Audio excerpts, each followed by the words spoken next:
esa sugerencia que nos hace Juan Mayr, la aceptamos y se volvió en algo muy particular porque la misión se reunía, creo que una vez cada 15 días nos reuníamos en la Universidad Nacional, en el CES, pero ahora ante esta sugerencia y ante esta urgencia decidimos reunirnos de una manera muy intensa. Yo creo que nos reuníamos varias veces a la semana.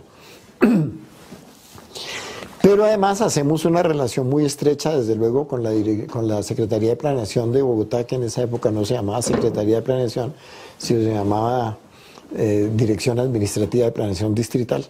Y la persona encargada de eso era Carolina Barco, y tenía un par de arquitectos muy trabajadores con ella, José Salazar y Juan Carlos del Castillo, que son los que se van a encargar de hacer contacto con nosotros, con la misión, y en ese contacto con la misión de darnos toda la información que el distrito estaba produciendo y con todos los mapas que el distrito tenía para el plan de ordenamiento territorial. Cecilia Garcés nos da toda la información que existía en el Ministerio de Desarrollo, y Juan Amarillo nos acompaña desde el Ministerio de Ambiente. Entonces eso vuelve esto una cantidad de información muy interesante, pero mucha, para un grupo muy pequeño. Y el ministro me pide que lo ampliemos un poco, y yo decido llamar a algunas personas más. El primero que llamo es a Mauricio, el director ¿cómo se llama? Mauricio Cuervo, que era el director del CIDER, porque el CIDER en ese momento era, sin duda alguna, el instituto más importante académicamente hablando de estudios urbanos y regionales en Colombia. Y me parecía que era importantísimo que Mauricio estuviera. Yo lo visité en la oficina para invitarlo a formar parte del equipo, y me acuerdo que dijo, se demoró en venir, yo esperaba que nos llamaran hacía tiempo. Y dije, bueno, aquí estoy ya llamándolo y vamos a trabajar. Entonces viene Mauricio Cuervo.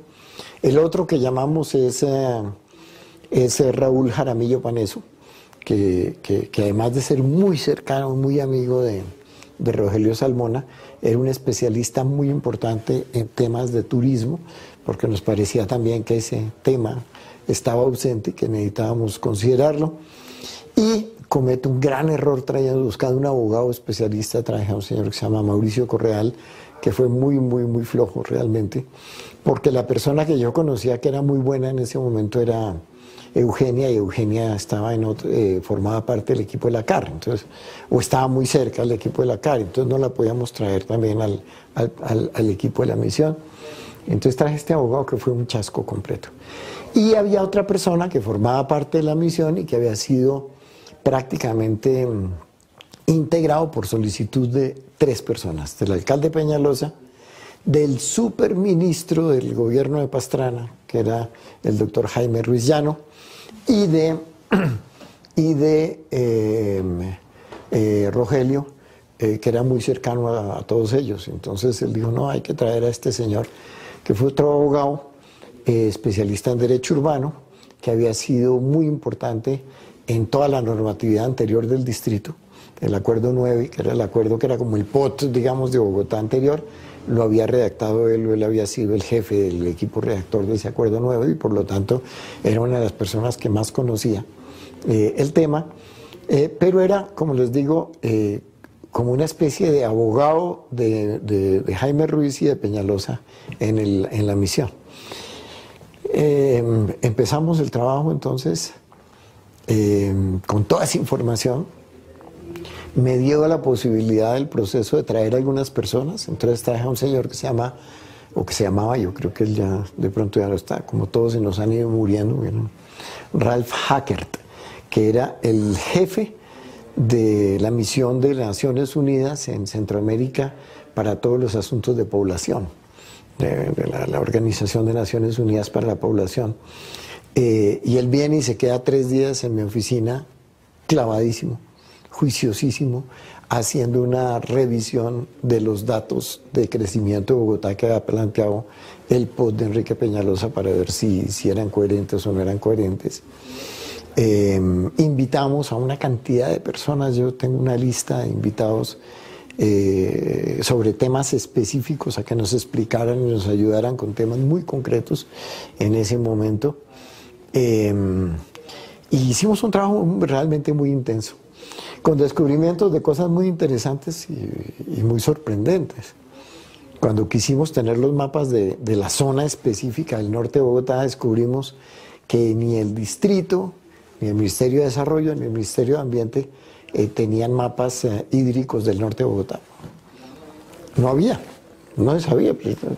Había era realmente planos del norte, pero no había mapas detallados de nada. Entonces nos fuimos con Julio Carrizosa, hicimos un trabajo de campo los dos solos en el carro de Julio. Nos fuimos desde aquí, desde Usaquén, empezamos por todo el borde, identificando quebradas y poniéndolas en el mapa. Entonces, aquí está esta quebradita, aquí está esta quebradita, y preguntándole a los vecinos si sabían cómo se llamaba, si sabían cuándo tenía agua y cuándo no, porque ya eran, realmente parecían zanjas más que quebradas todas esas, ¿no?, que bajaban. Y fuimos tratando de reconstruir para ponerlas en el mapa. Yo tengo todavía en mi oficina, todo eso lo hicimos sobre una fotografía aérea de esa zona, ¿no? Con un lapicito color azul íbamos poniendo por dónde iban los pedacitos para ver cómo las conectábamos y cómo las descubríamos.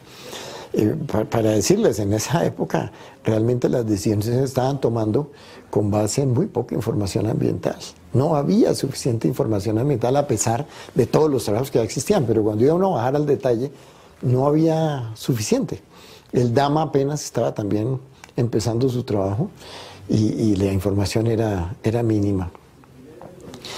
Con base en todo eso, pues venimos en ese periodo de discusiones y aparece pues una pelea muy fuerte sobre la visión, básicamente lo que había que hacer en esa zona, entre el equipo de esta misión y dos, peleábamos con dos al tiempo, desafortunadamente. Por un lado, con el distrito, el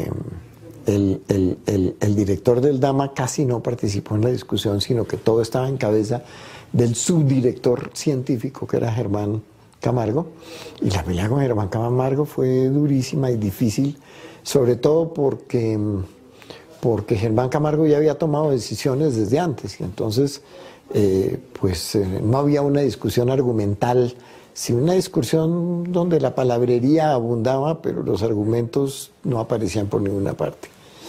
En segundo lugar, un señor muy poderoso, era Jaime Ruiz Llano, a quien le había construido el presidente un cargo. Lo había nombrado superministro, que es un cargo que no existe, y era una especie como de decano, de coordinador de los ministros. Y en dos oportunidades vi que cuando llegaba Jaime Ruiz a los ministerios, los ministros se quitaban para que él se sentara, ¿no?, y él tomaba las decisiones. Avanzamos con el profesor Van der Hamen, hicimos la primera propuesta, trabajamos muy duro haciendo los mapas, como les digo. Esos mapas, todo el material lo tengo en mi oficina, las fotografías aéreas con los rayones de todos, con los rayones del profesor Van der Hamen. Sobre eso hicimos el primer mapa, que es el mapa que anexamos y que posteriormente se vuelve el mapa que acompaña la resolución 475 del 2000. Ese mapa lo hicimos, lo construimos con el panel en ese trabajo lentísimo. En una de las discusiones llevamos el mapa para discutirlo con Juan Mayer, y Juan se disculpó y se retiró de la reunión, dijo que tenía que retirarse, y entró Jaime Ruiz y se sentó en el puesto del ministro y me pidió el mapa, se lo entregué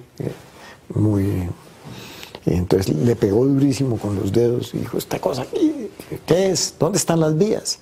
A él le interesaba muchísimo la zona de San Simón y quería que hubiera muchas vías, porque además su empresa acaba de construir Vima, ellos eran los dueños de Vima, que es donde quedan las salas de teatro, y todavía habían hecho un súper centro comercial, donde era elegantísimo, se conseguía cualquier vino del mundo, cualquier queso del mundo, se había creado toda la infraestructura ya para la urbanización de esa zona.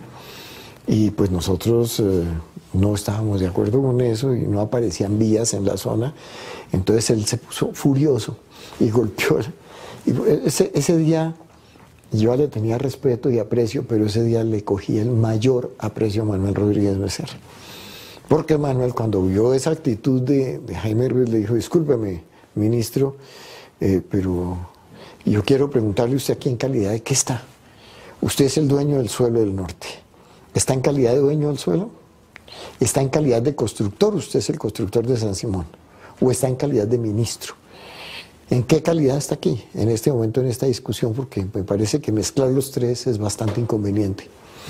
Yo nunca había visto a alguien capaz de hacer lo que hizo Manuel en ese momento con Jaime Ruiz, un tipo tan poderoso. Y Jaime Ruiz se sintió muy mal y muy rápidamente levantó la sesión. Levantó la sesión, pero no la presión, porque la presión continuó permanentemente, porque él era uno de los interesados más importantes en esa zona. Esa zona, claro, las decisiones que se tomaran con la reserva y que se tomaran en las áreas adyacentes, pues iban a tener un impacto directo y durísimo sobre las tierras de propiedad de tres familias. Primero, pues la familia Ruiz Llano, que son los dueños del Nogal, del Club del Nogal, y que es el que ha estado siempre, hoy en día es representante de Colombia ante el Banco Mundial, si no estoy mal, todavía debe conservar ese puesto. La otra familia, la familia Ospina, que eran los dueños de una parte que va desde el aeropuerto de Guaymaral hacia la zona de Chía, ¿no? Que sigue siendo Bogotá, es el límite, San Pedro, toda esa zona de San Pedro. Y la otra familia muy poderosa era la familia Ortega, de Francisco Ortega, el gerente del Banco de la República, que eran dueños de gran parte de esas tierras, también de unas fincas muy importantes, que se estaban urbanizando. Las estaba urbanizando la empresa de Jaime Ruiz. Una de las empresas de Jaime Ruiz, que se llamaba Inversiones Atlas. Y en Inversiones Atlas, de pura casualidad, todos los socios de Inversiones Atlas eran los ministros del presidente Pastrana. Era René Versweibel, que era el director del DANE, era Fernández de Soto, que era el ministro de Relaciones Exteriores y además el dueño de la Cámara de Comercio, que tomaba las decisiones en la Cámara de Comercio. Era todo el equipo, todos los ministros que eran los miembros de Inversiones Atlas, y el presidente que figuraba en Cámara de Comercio e Inversiones Atlas era María Cristina Pastrana, la hermana del presidente. De manera que la discusión no era simple. Pero por el otro lado, en el lado sur de la reserva, estaba un negocio que había hecho la Universidad del Rosario, que había cambiado unos predios para tener ahí un lugar. Entonces la Universidad del Rosario tenía un interés muy grande por la zona sur. Y las dos personas que han tomado las decisiones eran el doctor Melo Guevara, un importantísimo político, y el doctor Jaime Castro, y habían recomendado a la universidad comprar esas tierras. Estaban muy preocupados, porque naturalmente en la medida en que hubiera reserva, el precio del suelo bajaba en vez de subir. Y ellos lo habían hecho como inversión, esperando que se generaran unas plusvalías que pudieran embolsillarse fácil y rápido en esa región. Y por el otro lado estaba la familia Jaramillo, los dueños de la hacienda de las Mercedes, y estaba la familia de la Conejera, la familia Solano, que estaba dividida, porque una parte importante de la familia Solano veía con muy buenos ojos la conservación de ese territorio, y además habían resistido el embate durísimo de todos los constructores. El panel nunca fue un panel, digamos, no fue solo como el paraíso, aunque todos muy respetuosos y demás, pero adentro hubo debates durísimos. Uno de los debates surgió por la propuesta de Rogelio Salmona, que planteaba que la única manera de asegurar la conservación de la reserva era que la rodeáramos completamente de vivienda de estrato alto. Una reserva sin doliente no se puede hacer. Necesitamos generarle doliente, y la única manera es que la rodeemos entonces de vivienda de alto costo, que permita que esa vivienda de alto costo se vuelva más costosa con una reserva encima, pues con las posibilidades de la reserva. Eso fue un debate. Yo tengo los mapas que hicimos con Rogelio, donde localizábamos vivienda de alto costo en los dos bordes, al norte y al sur de la reserva, para cumplir con esa propuesta que le hacía, pero que además a algunos no les gustaban. Y no les gustaba mucho porque pensaban que era privatizar una zona que no debería privatizarse, sino más bien abrirse más al disfrute de todo el altiplano, porque era una reserva de carácter regional, que en esa época tampoco sabíamos que se iba a llamar reserva. Esa fue otra discusión durísima. Paredes, yo había dicho, Paredes representaba en el panel a Jaime Ruiz, representaba en el panel a Peñalosa, y era curioso porque yo nunca había vivido eso además. Teníamos una discusión dentro del panel muy fuerte y al día siguiente salía en El Tiempo. Y salía en El Tiempo porque, claro, Paredes salía de la reunión para Palacio, le contaba a Jaime Ruiz y Jaime Ruiz llamaba al Tiempo para preparar al día siguiente la andanada contra el panel. Entonces, además de que le pedíamos por favor a todos los miembros del panel seamos muy cuidadosos porque pues si estos son debates que no hemos terminado, no dejemos que salgan al debate público todavía, pero era impresionante, ¿verdad? Todos los debates que teníamos se hacían públicos, sí convenía hacerlos públicos. Entonces era el doctor Paredes el que los llevaba. El doctor Paredes seguía proponiendo que él estaría de acuerdo con que hubiera un área de conservación siempre y cuando se mantuviera la zona de urbanización que le correspondía a San Simón. Era un gran proyecto que se llamaba San Simón. Hoy cuando uno dice San Simón nadie tiene idea de qué está hablando porque San Simón se volvió 20 proyectos chiquitos, que es lo que generalmente hacen, ¿no? Y una empresa grande se vuelve 20 empresas chiquitas para que no se note que es un solo propietario o una sola constructora la que se está echando encima todo el peso de eso. Pedro Gómez tenía ahí un proyecto grande, era otro actor importante. El Club de los Arrayanes era otro actor importante. El Club de los Arrayanes, además, y eso no lo pude yo, siendo secretario de Planeación, tampoco revertir. El Club de los Arrayanes fue corriendo la cerca poco a poco hacia el sur, de manera que una de las vías, la 220, que salía directo a la de Cota Suba, quedó dentro del club. Para pasar por ahí hay que pedir permiso para que lo dejen a uno pasar de un lado al otro. Había una serie de comunidades religiosas con intereses en esa zona. Había una empresa más pequeña pero importante que se llamaba algo así como Soluciones Urbanas, y Soluciones Urbanas había logrado ya y tenía una serie de licencias de construcción dentro del área de la reserva, era la única que estaba dentro del área de la reserva y tenía licencias de construcción que no había hecho efectivas.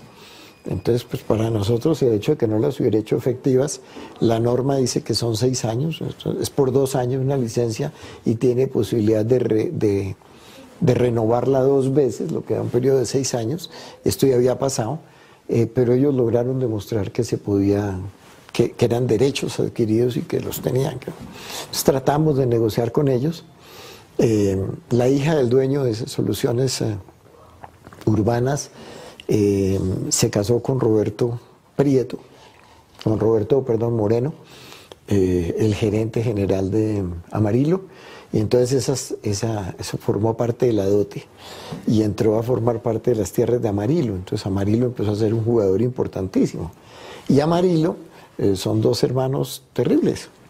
Uno es Roberto Moreno, que es el gerente de Amarillo, y el otro es al que llamamos Morenito, que es el gerente del BID hoy, que venían de un escándalo en Ecuador, donde se habían tenido un problema con un banco que se llama el Banco del Pacífico, que no se sabe qué pasó con eso, ni qué pasó con esa plata, pero casualmente es en la época y casi con el mismo capital que aparece Amarillo también, ¿no? Entonces empiezan a jugar ahí Amarillo y los hermanos Moreno. Entonces el gobierno de Pastrana, el alto gobierno, tenía intereses en esa zona y era la zona que había que desarrollar. Por otra parte, Enrique Peñalosa también tenía problemas. había propuesto de entrada, apenas llegó y formaba parte del POT, un túnel que salía de la calle 200 y salía al otro lado, por debajo del cerro, de los cerros orientales. Salía de la calle 200, de este lado de la autopista séptima, calle 200, y salía al valle del río Teusacá. El problema es que salía al valle del río Teusacá a unos predios que habían sido Enrique Peñalosa, donde Rogelio Salmón había hecho un proyecto de desarrollo para Enrique Peñalosa, y Enrique Peñalosa lo vende el día antes de posicionarse como alcalde de Bogotá en el 2000. Salen de ese predio, pues, y allá sale el túnel.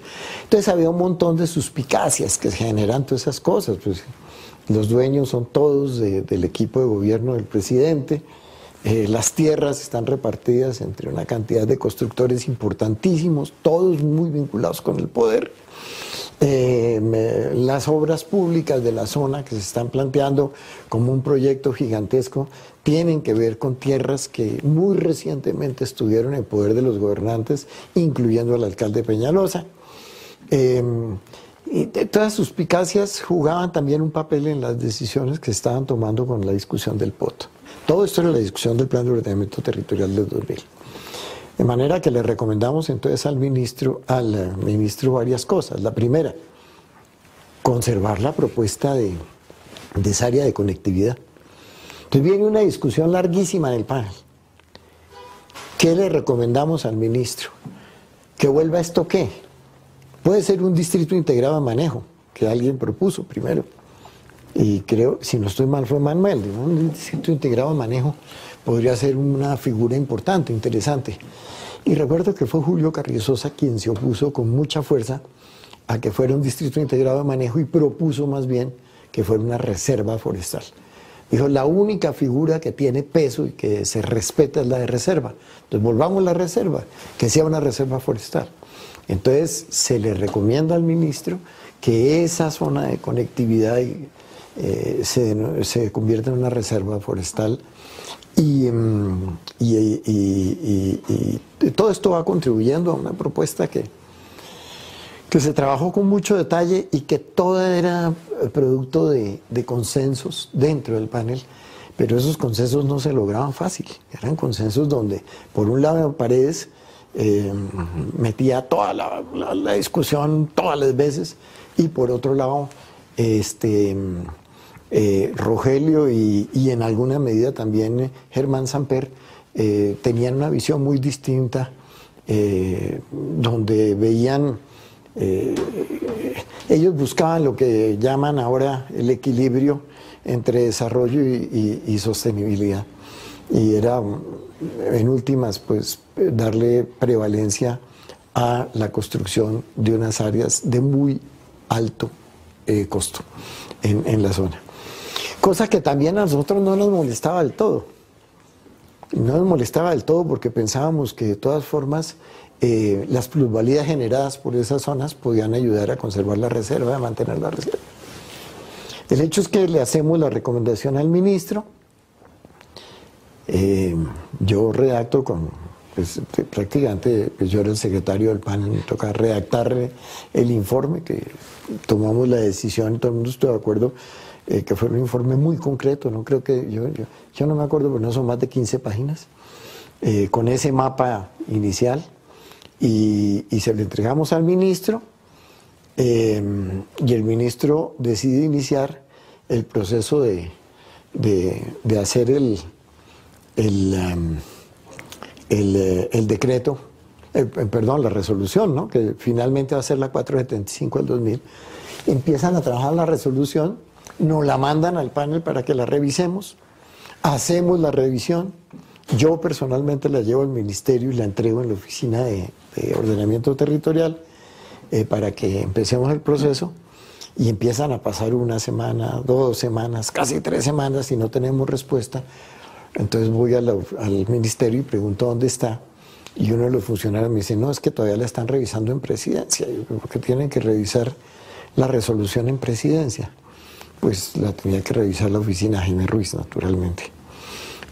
Vuelve la resolución con algunos cambios, y básicamente el cambio más importante es que se permite entonces se reconoce el carácter urbano de varios de los componentes que están en el norte de Bogotá, y pues obviamente entre esos San Simón, que había sido declarado urbano, y que ha sido una cosa muy compleja porque se habían declarado urbanos unos puntos, es decir, unos lotes. Este lote es urbano en una zona rural, este lote es urbano, este lote es urbano. Y pues eso desde el punto de vista de la planificación y de la planificación ambiental es un problema. Entonces la CAR había estado pidiendo permanentemente que se revirtieran esas zonas urbanas y que el ministerio las volviera rurales. El ministerio no acató esa solicitud de la CAR con el argumento de que había derechos adquiridos y que echar atrás esos derechos adquiridos era un lío jurídico peligroso. Entonces se reconocían esas áreas. Eso hizo que la CAR estuviera muy molesta con nosotros y especialmente conmigo, porque pues yo era el que tenía que redactar absolutamente todo eso, y pues era el de menos poder, entonces era el que se le podía regañar y todas esas cosas por lo que no hacía bien el panel. Entonces, el alcalde Peñalosa estaba furioso porque su plan no se ha podido concretar. Germán Camargo estaba furioso porque gran parte de su plan no se ha podido concretar. Finalmente eludimos, nos concentramos en la zona norte y eludimos el tema tanto occidental como al sur. Y por eso pues el POT se aprueba con ese Parque Minero Industrial del Sur.